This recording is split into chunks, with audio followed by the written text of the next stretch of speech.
नमस्कार, यूएनएन भारत में आपका स्वागत है। मैं आपका मित्र आरबी उपाध्याय और आपसे गुजारिश, चैनल को सब्सक्राइब करें, लाइक करें, शेयर करें। और आज हम बात करेंगे यादव परिवार, मुलायम सिंह यादव का परिवार। जिस तरीके से मैनपुरी की सीट डिंपल यादव ने जीत दर्ज की है, एक जीती जागती मिसाल। माननीय नेताजी के निधन के बाद बहुत सारे प्रश्न उठ रहे थे। क्या परिवार एक रह पाएगा? क्या अखिलेश यादव परिवार को साथ लेकर चल पाएंगे? कयास बहुत सारे लगाए जा रहे थे। अब बात यहां तक आ गई है कि डिंपल यादव माननीय नेताजी की सीट जो खाली हुई उसकी नुमाइंदगी करेंगी। जनता ने उन्हें चुना है, वोट किया है। और महत्वपूर्ण घटना, अपर्णा यादव ने बधाई दी जीत की बधाई भाभी को। ऐसे में प्रश्न उठना स्वाभाविक है। हम सब जानते हैं अपर्णा यादव प्रतीक यादव को लाना चाहती थी।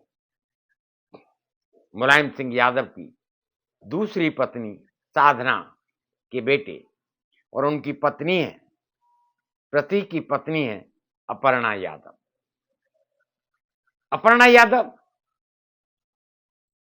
खुद राजनीति में उतरी और राजनीतिक परिवार से ताल्लुक रखने के बाद राजनीतिक महत्वाकांक्षा रखना कोई गलत बात नहीं है। लेकिन जब वो बीजेपी में गई तो बहुत सारे प्रश्न खड़े हुए थे और मीडिया की सुर्खियां बटोरी थी। और ऐसा लग रहा था कि बीजेपी कहीं ना कहीं यूज करेगी अपर्णा यादव को। कयास यहां तक लगाए जा रहे थे कि मैनपुरी की सीट पर नेताजी की विरासत को जहां डिंपल यादव को उम्मीदवार बनाया गया था, ऐसा लग रहा था कहीं अपर्णा यादव को तो बीजेपी नहीं उतारेगी। लेकिन ऐसा हुआ नहीं। बहुत सारी महत्वाकांक्षा लेकर अपर्णा यादव बीजेपी में गई, लेकिन वहां उनकी हैसियत एक आम कार्यकर्ता से ज्यादा तवज्जो उनको नहीं मिली। बहुत बड़ी मास लीडर नहीं है। उनकी पहचान सिर्फ इतनी है कि वो प्रतीक यादव की पत्नी है और इससे ज्यादा उनकी कोई पहचान नहीं है।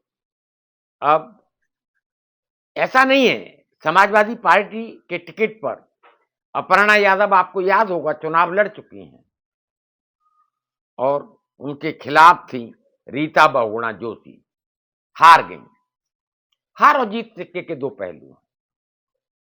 लेकिन जिस तरीके से उन्होंने बीजेपी ज्वाइन की तो प्रश्न उठना स्वाभाविक था। परिवार पर वैसे भी बहुत सारे प्रश्न उठाए जा रहे थे, लेकिन नेताजी मुलायम सिंह यादव के गोलोकवासी होने के बाद सारा परिवार एकजुटता के साथ खड़ा रहा और एक मैसेज मैनपुरी की सीट से दिया। कयास शिवपाल यादव के बारे में लगाए जा रहे थे कि शिवपाल यादव साथ के उनके चेले हैं, उनके दोस्त हैं, उनके संबंध हैं। ऐसे में कहीं वो उनके साथ खड़े न हो। सभी चर्चाओं पर विराम लगाते हुए कहीं ना कहीं शिवपाल यादव ने वोट मांगे बहू डिंपल यादव के लिए और उन्होंने कहा डिंपल गवाह बनेगी। मैंने पूरे मेहनत के साथ काम किया है चुनाव, और जैसा कि आपको भी पता होगा, आशीर्वाद लेने गई थी चाचा जी के यहां। चाचा जी ने आशीर्वाद भी दिया था और कहा था कि भी डिंपल गवाह रहेंगी इस पल की। जब भी कोशिश की है, चाहे वो शिवपाल यादव हों या अपर्णा यादव हों, समाजवादी पार्टी से बाहर जाकर अपना कहीं मुकाम ढूंढने की, तो निराशा हाथ लगी है और उसी का परिणाम है कि फिर वो कहीं न कहीं आशा भरी नज़रों से समाजवादी पार्टी की तरफ देखते हैं। वहाँ जो तवज्जो मिलती है, वहाँ जो उनका एक कद होता है, दूसरी पार्टी में उतना बड़ा कद संभव नहीं है। कोई भी राजनीतिक दल हो, अपने फ़ायदे के लिए जॉइन कराता है, यूज़ एंड थ्रो प्रयोग करता है और फेंक देता है। शिवपाल यादव बखूबी जानते हैं। उनकी अपनी पार्टी प्रसपा, जिसके विलय की बात चल रही है, समाजवादी पार्टी में विलय कर दिया जाए, वहीं शिवपाल यादव कहीं न कहीं अपने बेटे के लिए, बेटे के भविष्य के लिए भी बेचैन हैं। ऐसे में प्रश्न उठना स्वाभाविक है। शिवपाल यादव को शायद नेता प्रतिपक्ष की जिम्मेदारी मिले, ऐसे कयास लगाए जा रहे हैं। लेकिन अखिलेश यादव जानते हैं और बड़ी परिपक्वता के साथ वो चाचा जी को मना भी लेते हैं। नेताजी के बाद प्रश्न उठ रहे थे, अखिलेश यादव किस तरीके परिवार को साथ लेके चलेंगे, लेकिन उन्होंने अपने आप को प्रमाणित किया है। पूरा परिवार एकजुट है। मैनपुरी के इलेक्शन में पूरा परिवार शिद्दत के साथ लगा हुआ था और उसका परिणाम देखिए, बहुत बड़ी जीत मिली है। उस जीत पर भी प्रश्न उठाए जा रहे हैं कि ये सिंपैथी, कहीं न कहीं लोगों की सिंपैथी थी, सिंपैथी के नाम पर वोट मिला है। हम भूल जाते हैं मैनपुरी की सीट पारंपरिक सीट है यादव परिवार की। ऐसे में अब परिवार का क्या होगा? क्या परिवार 2024 के लिए एकता के सूत्र में बंधा रहेगा, खड़ा रहेगा? सबकी निगाहें इस पर हैं और सब जानते हैं, पूरा प्रदेश जानता है, पूरा देश जानता है। उत्तर प्रदेश में अगर कोई टक्कर दे सकता है बीजेपी को, तो वो समाजवादी पार्टी है। समाजवादी पार्टी जितनी मजबूत होगी, जितना परिवार साथ रहेगा, एकजुट होकर काम करेगा, उतनी मुश्किलें पैदा करेगा या मुश्किलें खड़ी करेगा बीजेपी के लिए। बीजेपी का बहुत बड़ा टारगेट उत्तर प्रदेश के लिए है।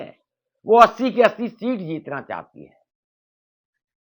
लेकिन समाजवादी पार्टी विधानसभा के चुनाव में अपने आप को कहीं न कहीं प्रतिष्ठित किया, प्रतिस्थापित किया और प्रूव किया है। बम्पर सीटें, सत्ता में नहीं आए, लेकिन सीटों की संख्या बढ़ी, स्वीकार्यता बढ़ी है। वहीं राष्ट्रीय लोक दल के साथ मजबूत गठबंधन पर आगे बढ़ रहे हैं, जिसके परिणाम 2024 में देखने को मिलेंगे। हम अपर्णा यादव की बात कर रहे थे। अपर्णा यादव ने गुजरात की जीत पर भी बधाई दी थी, खुशी जाहिर की थी, कार्यकर्ताओं का संबोधन किया था। वहीं डिंपल यादव भाभी को बधाई देना, कहीं ना कहीं ऐसे कयास को बल मिलता है कि आज नहीं कल अपर्णा यादव समाजवादी पार्टी में घर वापसी करेंगी और परिवार जब एक है तो कोई बड़ा फैसला ले सकता है। जैसा कि मैंने कहा, चाचा शिवपाल यादव, उनका भविष्य, जैसा कि कयास लगाए जा रहे हैं नेता प्रतिपक्ष बनाने के, और उनका बेटा, दोनों को एडजस्ट करना होगा।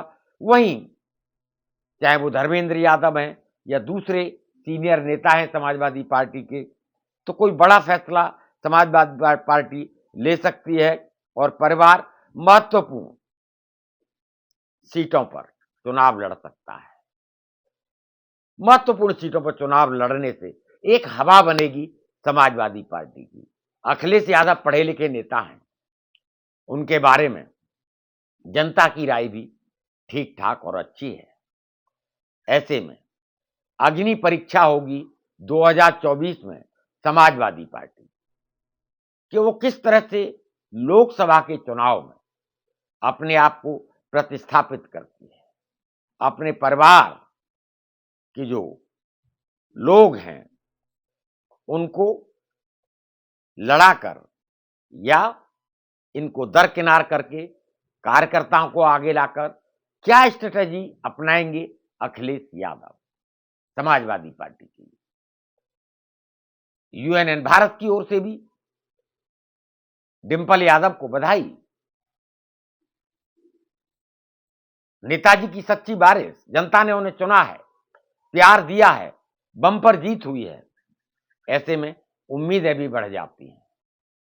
अब उन्हें राजनीति करनी होगी और इसके संकेत भी मिलने लगे हैं।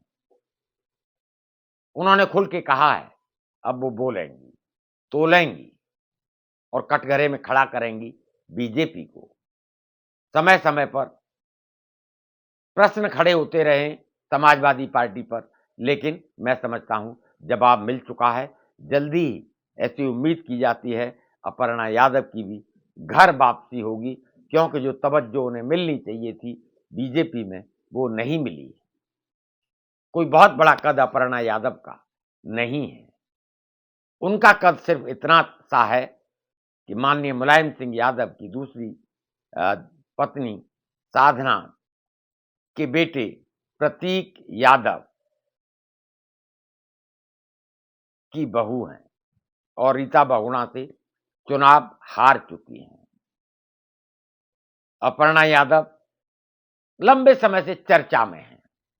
जब बीजेपी ज्वाइन की थी समाजवादी पार्टी छोड़कर, तब भी चर्चा में रहीं, आज भी चर्चा में हैं और आगे इस चर्चा में किस रूप में रहेंगी सबको इंतजार करना पड़ेगा। ये बात अलग है बीजेपी ने उन्हें प्रचार में नहीं उतारा, उन पर भरोसा नहीं किया। ऐसे में समाजवादी पार्टी में घर वापसी के अलावा कोई दूसरा विकल्प, एक अच्छा विकल्प अपर्णा यादव के साथ नहीं हो सकता। और आपसे भी गुजारिश, आप कमेंट्स करिए, आपके कमेंट्स हमारा मार्गदर्शन करते हैं। आप क्या सोचते हैं समाजवादी पार्टी, अखिलेश यादव, अपर्णा यादव और डिंपल यादव क्या सोचते हैं? कमेंट्स करिए, आपके कमेंट्स का इंतजार करेंगे। और पुनः गुजारिश, चैनल को सब्सक्राइब करें, लाइक करें, शेयर करें। नमस्कार।